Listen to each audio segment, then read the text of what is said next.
Hey, what's up, Rumble? What's up, YouTube? So I was sitting there watching Blame Truth this morning, and I've got an update. I want to do a whole SITREP on the voice moderation for Black Ops 6. So I went through and watched his video, and I went directly to the company's website to kind of figure out for myself exactly what was being said and what was exposed. And it's kind of shocking, somewhat. I mean, they are in California to the rest of the U.S., and they do have a very high woke policy thing going on, but some of the stuff that I saw was, man, I can see why people are getting shadow banned. So without further ado, let me go ahead and show you what I found. So going over to the ToxMod for gaming. So this is the ToxMod website, and going through it, I kind of wanted to peruse and see exactly what this company was about.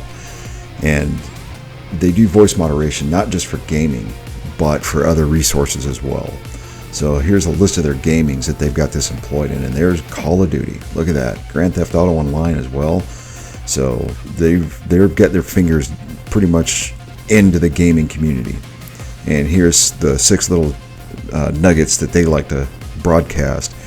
So voice, native, intelligence, secure, it's plug and play, it's flexible. I mean, it's all the big selling points that they would like to push off to people. So this company is extremely woke. Their whole precipice is based on how it is that they moderate voice chat and kind of go through what it is that you say online and either restrict you, ban you, block you, learn your traits. So they use AI, adaptive AI, to kind of figure that out and see what your demographic is, where it is that you live, how it is that you interact with other people. So this company is all invested in this, and they're going to go ahead and use this against you at any point in time that they possibly can. The thing is when you chat online on any one of these platforms, any one of these games, with PC, Xbox, PlayStation, Steam, it doesn't matter, you're going to be recorded. They're going to sit there and look at you. They're going to find out exactly what it is that you're into, whether or not you should be saying certain words. I'm not going to get into the terms, obviously. I mean, people are going to say what people say. The thing is like, this is extremely intrusive and violates the First Amendment. Absolutely violates it. So that's not what should be done as far as gaming. I understand people are going to be toxic, but that's why you have a mute button. You can mute specific players, or you can mute your party chat all the way out.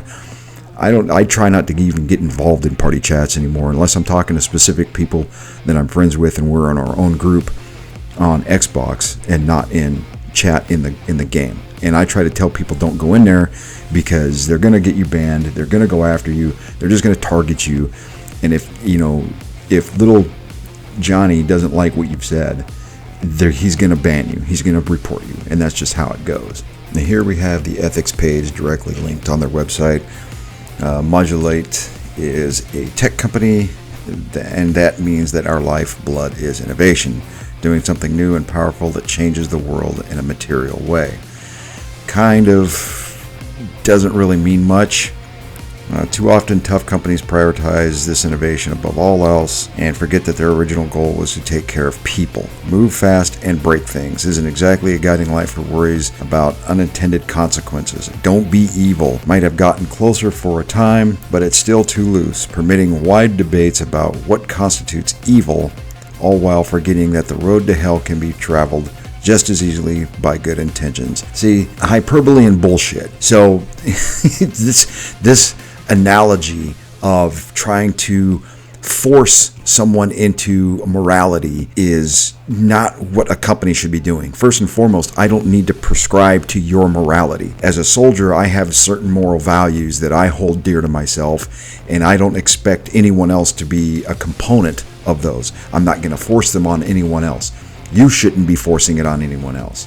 That's just not what it is you do. And I don't want you in my fucking pocket. That's that point. Nor should I be jumping into yours. The point of the matter is this. Do unto others as you would have done unto you. That's biblical, and I get it. And not everybody's going to prescribe to that, and not everybody's going to believe in that. But if you're willing to sit there and hire another company to force morality on someone else, then we've gotten way out of pocket. And that's not where we should be. So let's get back to what the company's doing and what the company's saying.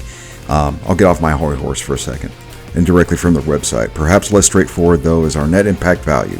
This value doesn't care about intentions, strategies, or efforts. It cares about outcomes. Leave everything better than how you found it is a simple but powerful statement.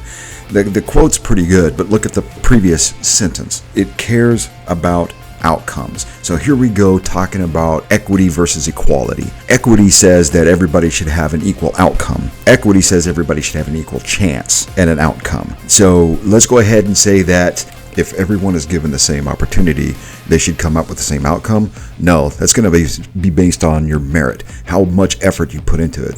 So if a grade A student goes out and gets a 4.0 and another dude who's from a diverse background gets a 2.3, should he give up his 4.0 and give up points to go ahead and get this guy up to where he's got a 3.2 or whatever so he can graduate at a better, higher elevation? No, that's not how this works, man. It's meritocracy. You are going to earn exactly how much effort you put in. And given chance, and by the grace of God, maybe you'll come out on top, maybe you'll come out even, and sometimes you come out under. But that's just how the dice are rolled when it comes to life. We can't sit there and create equity for everybody. It's just not feasible, it's not tenable, and it's not maintainable. In a desire to kind of figure out exactly what this company is completely about, I went ahead and looked at how it is that they do their hiring process.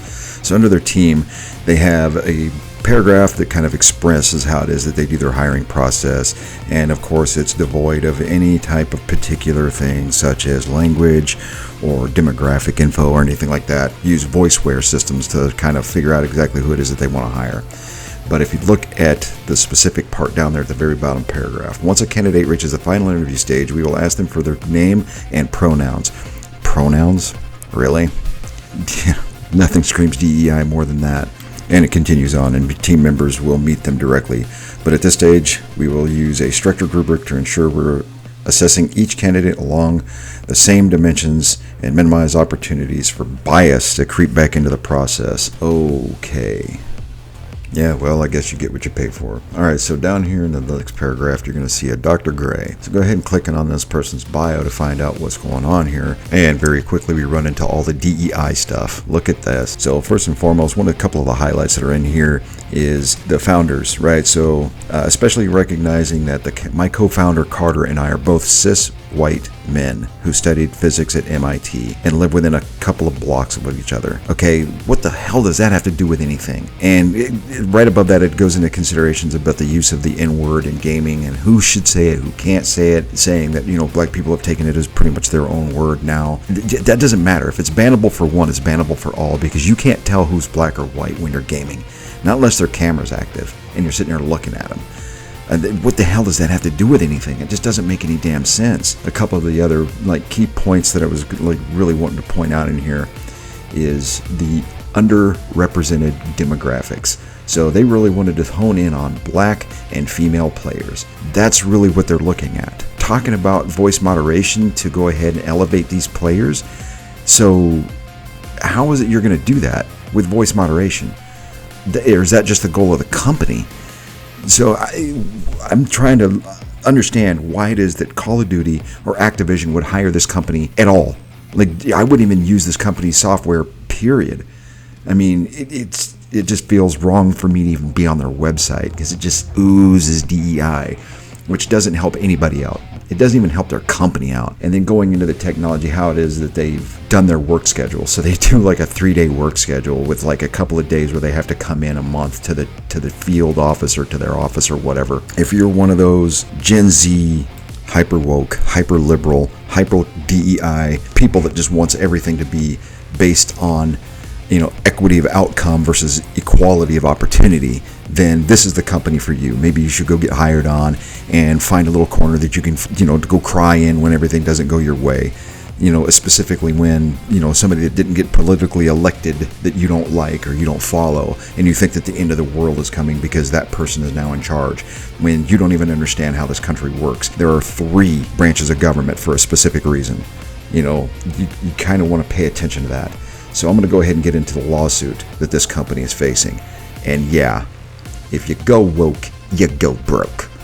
So I did a little bit of a Google search on this company to find out exactly what it was up to. And I ran into this little class action lawsuit filed against Activision, specifically Call of Duty, but it has that ToxMod, not necessarily directed at them maybe, but probably because they're storing people's data.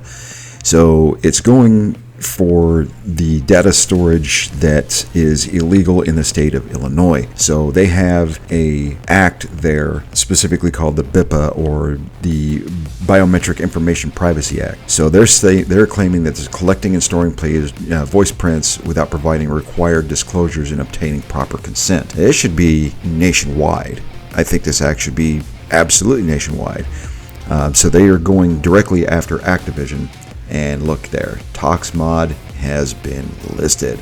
So the use of this ToxMod, which has been incorporated into Call of Duty Warzone, Modern Warfare 2, and Modern Warfare 3 since November of 2023. It is currently in use in Black Ops 6. This is a violation of players' privacy. You didn't sign a disclosure agreement to go ahead and release that information, whether it be recorded or not. There's no such documentation for anybody to be recorded or use your biometrics for any type of data mining. Do yourself a favor. Just stay out of the game chat. Don't even get in there, because as soon as you go ahead and say something that you don't mean or didn't intend, or maybe you did mean and did intend, you'll be shadow banned or just straight out chat banned. And that'll be the end of that. Like, it really matters much, but I just wanted to highlight some more, egregious points that this ToxMod is doing, along with the backup of Big Daddy Activision and Microsoft. This AI thing is getting out of pocket. And that's pretty much a wrap for everything I got to say on this one. So I hope everybody enjoys their time, their weekend, whatnot. Like, share, comment, follow me on YouTube. I'm on Rumble, obviously. And that'll be the end of it. So, rounds complete, end of mission, the infidel, and I'm out.